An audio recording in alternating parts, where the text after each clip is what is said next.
Hello doctors, haemodynamic disorders की series में हमारा आज का टॉपिक है इडिमा एंड इफ्यूजन। इडिमा को बेसिक भाषा में हम बोलते हैं स्वेलिंग या फिर हम कहते हैं सूजन। ठीक है, तो अगर आपकी बॉडी के किसी भी पार्ट में, किसी भी टिश्यू में अगर आपको सूजन देखने को मिलती है, स्वेलिंग देखने को मिलती है, तो हम कहते हैं कि आपको इडिमा हुआ है। ठीक है, इडिमा होता क्यों है, कॉज क्या है? तो आप जानते हैं कि आपकी बॉडी में टिश्यू या ऑर्गन्स होते हैं। टिश्यू और ऑर्गन अल्टीमेटली किससे मिलकर बने हुए होते हैं? सेल से मिलकर बने हुए होते हैं। इन सेल्स के बीच में स्पेस होता है, उस स्पेस को हम बोलते हैं इंटरसेलुलर स्पेस। क्या बोलते हैं? Intercellular space. इस इंटरसेलुलर स्पेस में एक फ्लूइड फील्ड होता है, उस फ्लूइड को हम बोलते हैं टिश्यू फ्लूइड। क्या बोलते हैं? टिश्यू फ्लूइड बोलते हैं। ठीक है, अगर इस टिश्यू फ्लूइड का अमाउंट इस टिश्यू या ऑर्गन के अंदर एबनॉर्मली इंक्रीज हो जाए तो इस कंडीशन को बोलते हैं इडिमा। आई रिपीट अगेन, अगर टिश्यू फ्लूइड का अमाउंट किसी भी टिश्यू के अंदर एबनॉर्मली अमाउंट में इंक्रीज हो जाए तो इस कंडीशन को हम इडिमा बोलते हैं। और जब आप उस टिश्यू या ऑर्गन को मॉर्फोलॉजिकली देखोगे तो उस टिश्यू या ऑर्गन के अंदर आपको स्वेलिंग देखने को मिलेगी, सूजन देखने को मिलेगी, क्योंकि उस टिश्यू के अंदर जो इंटरस्टिशियल फ्लूइड था या जो इंटरसेलुलर फ्लूइड था या जो टिश्यू फ्लूइड था, उसका जो अमाउंट था वो एबनॉर्मली इंक्रीज हो चुका है। ठीक है, तो ये तो था इडिमा। अब बात करते हैं इफ्यूजन। इफ्यूजन क्या होता है? तो इफ्यूजन का मतलब होता है अगर फ्लूइड का एक्यूमुलेशन अगर किसी बॉडी कैविटी में हो, कहां हो? बॉडी कैविटी में हो, तो इस कंडीशन को बोलते हैं इफ्यूजन। इससे पहले मैंने आपको पढ़ाया था अभी इडिमा। इडिमा में क्या था कि जो फ्लूइड का एक्यूमुलेशन था वो हो रहा था कहां? इंटरसेलुलर स्पेस में, यानी कि सेल्स के बीच में जो स्पेस था, अगर वहां टिश्यू फ्लूइड का अमाउंट इंक्रीज हो रहा है, वहां फ्लूइड का एक्यूमुलेशन हो रहा है, तो इस कंडीशन को बोलते हैं इडिमा। लेकिन अगर फ्लूइड का एक्यूमुलेशन किसी बॉडी कैविटी में हो रहा है तो इस कंडीशन को बोलते हैं इफ्यूजन। इफ्यूजन का एक एग्जांपल लेके चलते हैं। सपोज करिए मैं आपके लंग्स का एग्जांपल लेता हूं। किसका? लंग्स का।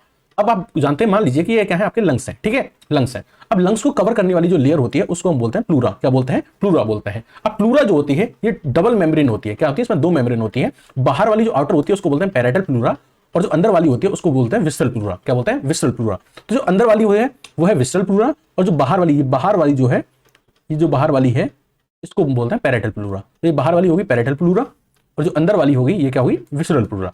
इसके बीच में जो स्पेस है इसको हम बोलते हैं प्लूरल कैविटी। इस स्पेस को हम क्या बोलते हैं? Pleural cavity. Pleural cavity. और इस कैविटी में जो फ्लूइड है उसको हम बोलते हैं प्लूरल फ्लूइड। क्या बोलते हैं? प्लूरल फ्लूइड बोलते हैं। अगर इस प्लूरल फ्लूइड का अमाउंट एबनॉर्मली इंक्रीज हो जाए इस प्लूरल कैविटी के अंदर तो इस कंडीशन को हम बोलेंगे प्लूरल इफ्यूजन। क्या बोलेंगे? Pleural effusion. तो इफ्यूजन समझ में आ गया? जब किसी बॉडी कैविटी के अंदर, ये प्लूरल कैविटी क्या है? एक तरह की बॉडी कैविटी है। तो अगर किसी बॉडी कैविटी के अंदर फ्लूइड का एक्यूमुलेशन हो रहा है, फ्लूइड का एबनॉर्मल एक्यूमुलेशन हो रहा है, तो इसको हम क्या बोलेंगे? इफ्यूजन बोलेंगे। तो आई रिपीट अगेन, अगर फ्लूइड का एबनॉर्मल एक्यूमुलेशन इंटरसेलुलर स्पेस में हो रहा है, इंटरस्टिशियल स्पेस में हो रहा है, तो इस कंडीशन को हम बोलेंगे इडिमा। लेकिन अगर फ्लूइड का एक्यूमुलेशन किसी बॉडी कैविटी में हो रहा है तो इसको हम बोलते हैं इफ्यूजन। जब ये लंग के अंदर होता है तो हम इसको प्लूरल इफ्यूजन बोलते हैं, और जब ये हार्ट के अंदर होता है तो इसको हम बोलते हैं पेरिकार्डियल इफ्यूजन। हार्ट को भी टू मेम्ब्रेन से कवर किया जाता है। बाहर वाली जो होती है उसको बोलते हैं पैराइटल पेरिकार्डियम, अंदर वाली जो होती है उसको बोलते हैं विसरल पेरिकार्डियम। इस पैराइटल पेरिकार्डियम और विसरल पेरिकार्डियम के बीच में जो कैविटी है, इस कैविटी को बोलते हैं पेरिकार्डियल कैविटी।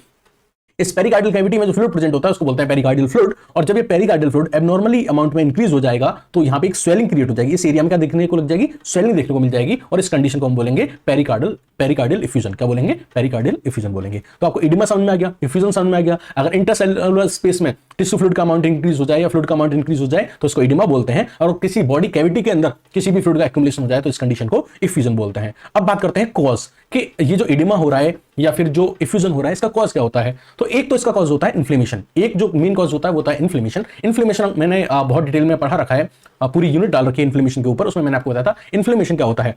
अगर आपके कहीं इन्फेक्शन होता है या आपकी कहीं इंजरी होती है, यानी आपके कहीं इन्फेक्शन होता है या फिर इंजरी होती है, तो आपकी बॉडी इस इंफेक्शन या इंजरी के अगेंस्ट एक प्रोटेक्टिव रेस्पॉन्स जनरेट करती है। उस प्रोटेक्टिव रेस्पॉन्स को ही क्या बोलते हैं? इन्फ्लेमेशन बोलते हैं। यानी किसी इंजरी या इन्फेक्शन के अगेंस्ट आपकी बॉडी जो प्रोटेक्टिव रेस्पॉन्स जनरेट करती है उसको इन्फ्लेमेशन बोलते हैं। अब होता क्या है, ड्यूरिंग इन्फ्लेमेशन आपकी जो आर्टरीज या कह दीजिए या फिर कह दीजिए ब्लड वेजल्स बोल दीजिए, आपकी जो ब्लड वेजल्स होती हैं उनके बीच में जो सेल, वो जिन सेल से मिलकर बनी होती है उनको बोलते हैं एंडोथेलियल सेल्स। क्या बोलते हैं? Endothelial cells.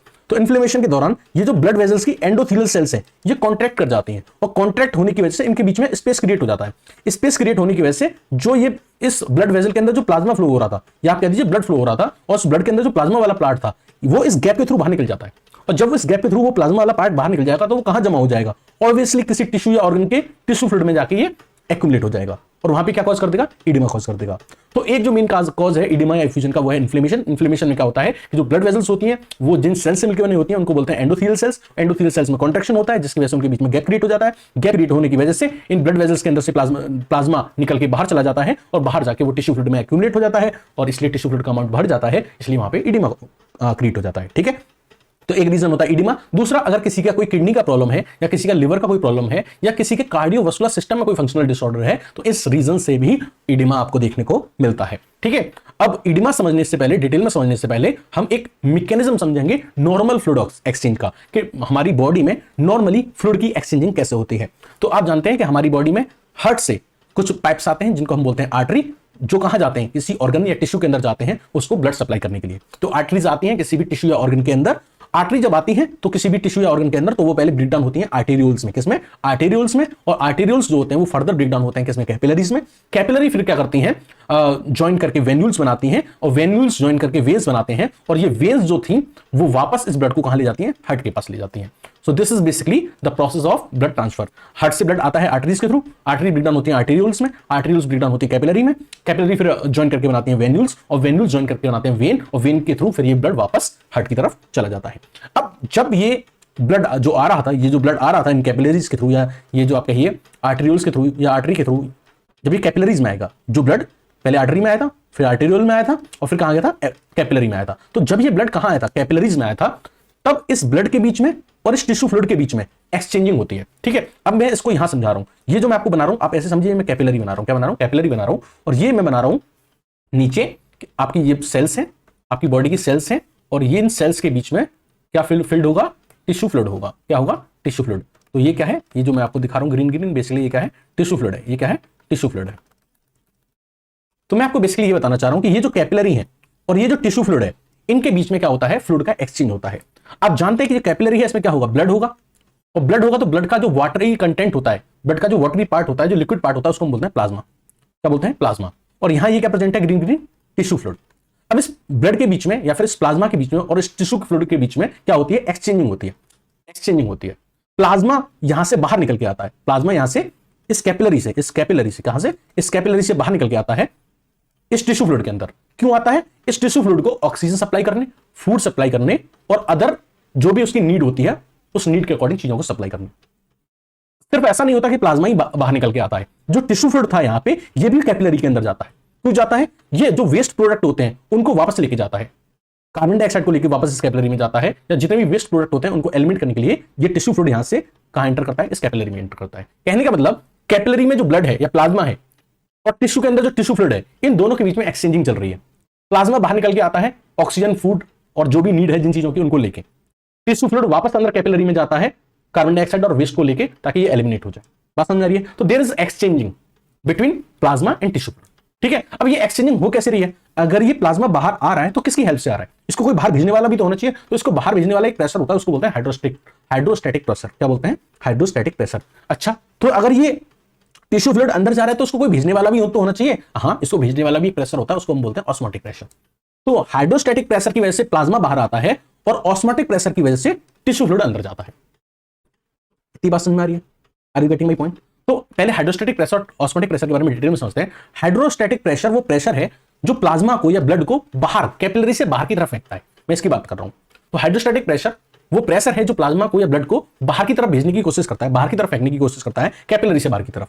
अच्छा, ये जनरेट कैसे होता है? कहां से आता है हाइड्रोस्टैटिक प्रेशर? तो हाइड्रोस्टैटिक प्रेशर जो होता है वो हार्ट की पंपिंग एक्शन की वजह से जनरेट होता है। हार्ट जब ब्लड को पंप करता है तो ब्लड पे एक प्रेशर लगाता है जिसको ब्लड प्रेशर बोलते हैं। तो उस ब्लड प्रेशर की वजह से, या फिर आप कहिए कि हार्ट की पंपिंग एक्शन की वजह से, ये हाइड्रोस्टैटिक प्रेशर जनरेट होता है। ओके, हाइड्रोस्टैटिक प्रेशर में आ गया। Now we will talk about the osmotic pressure. किस तरह ये जो टिश्यू फ्लूइड वापस कैपिलरी के अंदर जा रहा है, ये किसकी वजह से आ रहा है? तो ये जा रहा है ऑस्मोटिक प्रेशर की वजह से। अभी ऑस्मोटिक प्रेशर कौन लगा रहा है? तो ऑस्मोटिक प्रेशर बेसिकली क्या है? ये एक पुल फोर्स है जो किस पे लग रहा है? टिश्यू फ्लूइड पे लग रहा है। ऑस्मोटिक प्रेशर क्या है? एक पुल फोर्स है जो किसके ऊपर लग रहा है? इस टिश्यू फ्लूइड के ऊपर लग रहा है। ये टिश्यू फ्लूइड को कहां लेके जा रहा है? कैपिलरी के अंदर। इसको लगा कौन रहा है? तो आपका जो प्लाज्मा होता है ना, ये प्लाज्मा, इस प्लाज्मा के अंदर ही कुछ प्रोटीन्स होती हैं जिनको बोलते हैं प्लाज्मा प्रोटीन्स। क्या बोलते हैं? Plasma proteins. और इस प्लाज्मा प्रोटीन में भी मेनली एल्ब्यूमिन नाम की जो प्रोटीन होती है, वो एल्ब्यूमिन नाम की जो प्रोटीन होती है या जो प्लाज्मा प्रोटीन्स होती हैं, वो एक पुल फोर्स जनरेट करती हैं इस टिश्यू फ्लूइड के ऊपर, और इस टिश्यू फ्लूइड को कहां खींचती हैं? अंदर की तरफ खींचती हैं, कैपिलरी की तरफ खींचती हैं। तो ऑस्मोटिक प्रेशर जो होता है ये जनरेट किया जाता है किसके द्वारा? प्लाज्मा प्रोटीन्स के द्वारा, स्पेशली एल्ब्यूमिन के द्वारा, जिसकी हेल्प से टिश्यू फ्लूइड को वापस कैपिलरी में खींचा जाता है। ओके, तो हाइड्रोस्टैटिक प्रेशर समझ में आ गया, जो ब्लड या प्लाज्मा को कैपिलरी से बाहर की तरफ फेंकने की कोशिश करेगा। ऑस्मोटिक प्रेशर समझ आ गया, प्लाज्मा प्रोटीन्स के द्वारा लगाया जाता है, एक पुल फोर्स होता है जो टिश्यू फ्लूइड को अंदर कैपिलरी की तरफ खींचता है। चलो थोड़ा और डिटेल में चलते हैं, ठीक है, एक्सचेंजिंग के मैकेनिज्म पे चलते हैं और डिटेल में समझते हैं। तो हमने मान लीजिए कि ये क्या है, कैपिलरी है, ये आप जो देख रहे हैं सामने, ये कैपिलरी है। इस कैपिलरी का जो ये वाला एंड होगा, इस साइड वाला मैं आपको यहां दिखाऊं, ये वाला जो एंड होगा, इस कैपिलरी का ये जो एंड होगा इसको हम बोलते हैं आर्टेरियल एंड, और इस कैपिलरी का ये वाला जो एंड होगा इसको हम बोलते हैं वीनस एंड। तो हमने मान लीजिए ये वाली जो कैपिलरी थी, ये वाली, इसको उठाया और हमने देखा कि इसका ये जो है ये आर्टेरियल एंड और इधर वाला जो एंड है वो है वीनस एंड, ठीक है। जब ब्लड इस आर्टरी में कैपिलरी में फ्लो करेगा तो ब्लड के अंदर प्लाज्मा होगा। इस प्लाज्मा को जो हाइड्रोस्टैटिक प्रेशर जो होगा वो बाहर की तरफ फेंकने की कोशिश कर रहा होगा, बात समझ में आ रही है। और यहां जो इंट्रासेलुलर स्पेस में जो टिश्यू फ्लूइड होगा उसको ऑस्मोटिक प्रेशर अंदर की तरफ फेंकने की कोशिश कर रहा होगा। I repeat again, arterial end में की तरफ से ब्लड फ्लो कर रहा है, यहां ब्लड फ्लो कर रहा है, ब्लड में प्लाज्मा है। इस प्लाज्मा को ये जो हाइड्रोस्टैटिक प्रेशर है ये बाहर की तरफ फेंकने की कोशिश कर रहा होगा। और जो आपका इंटरसेलुलर स्पेस है इसमें टिश्यू फ्लूइड होगा, इस टिश्यू फ्लूइड को ये ऑस्मोटिक प्रेशर इस कैपिलरी के अंदर लाने की कोशिश कर रहा होगा, ठीक है। तो एक बाहर की तरफ फेंक रहा है प्लाज्मा को, वो हाइड्रोस्टैटिक प्रेशर, एक टिश्यू फ्लूइड को अंदर की तरफ लाने की कोशिश कर रहा है, दैट इज ऑस्मोटिक प्रेशर। अगर मैं वैल्यूज देखूं तो हाइड्रोस्टैटिक प्रेशर की वैल्यू ज्यादा होती है as compare to osmotic pressure, यानी HP is greater than OP.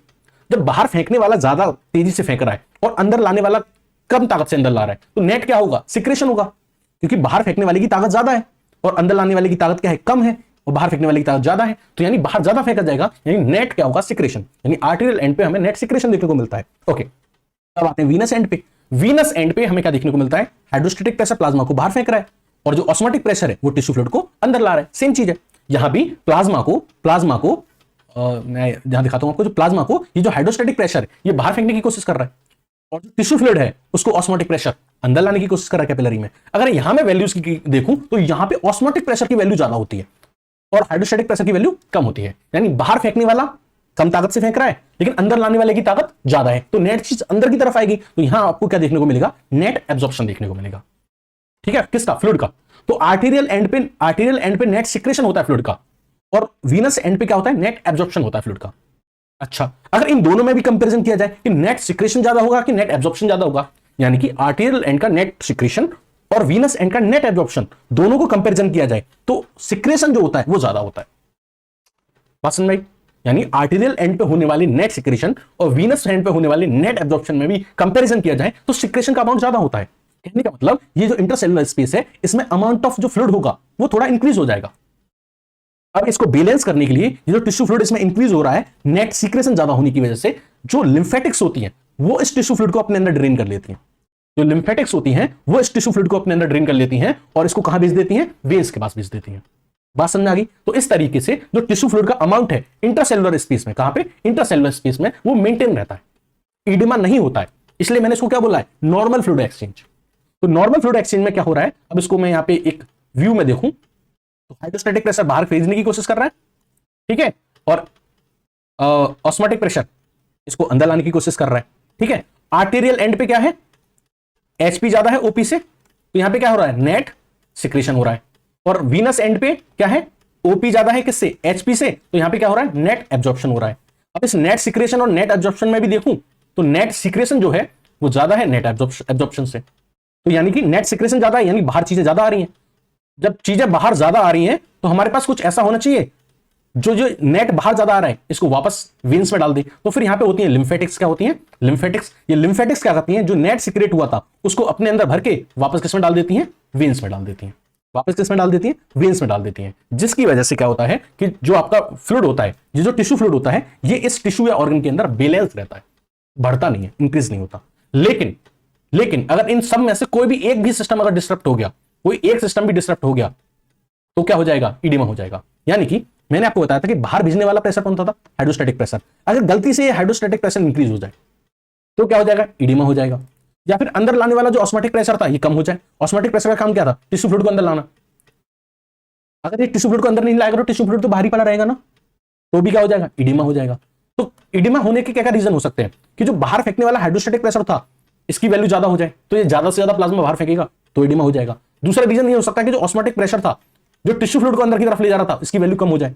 अगर ये ऑस्मोटिक प्रेशर की वैल्यू कम हो जाएगी तो टिश्यू फ्लूइड भी कम अंदर जाएगा, यानी टिश्यू फ्लूइड बाहर पड़ा रहेगा तो क्या हो जाएगा, इडिमा हो जाएगा। तीसरा, हमें नेट सिक्रेशन देखने को मिलता है। क्या मिलता है, अगर मैं नेट सिक्रेशन और नेट एब्जॉर्प्शन की बात करूं तो नेट सिक्रेशन डोमिनेट करता है। इस नेट सिक्रेशन को वापस ड्रेन करने कौन आता है, लिम्फेटिक्स आती हैं। तो अगर किसी भी तरीके से इन लिम्फेटिक्स में ऑब्स्ट्रक्शन आ जाए, क्या आ जाए, ऑब्स्ट्रक्शन आ जाए, तो भी क्या हो जाएगा, इडिमा हो जाएगा। तो ये रीजंस थे एडिमा होने के।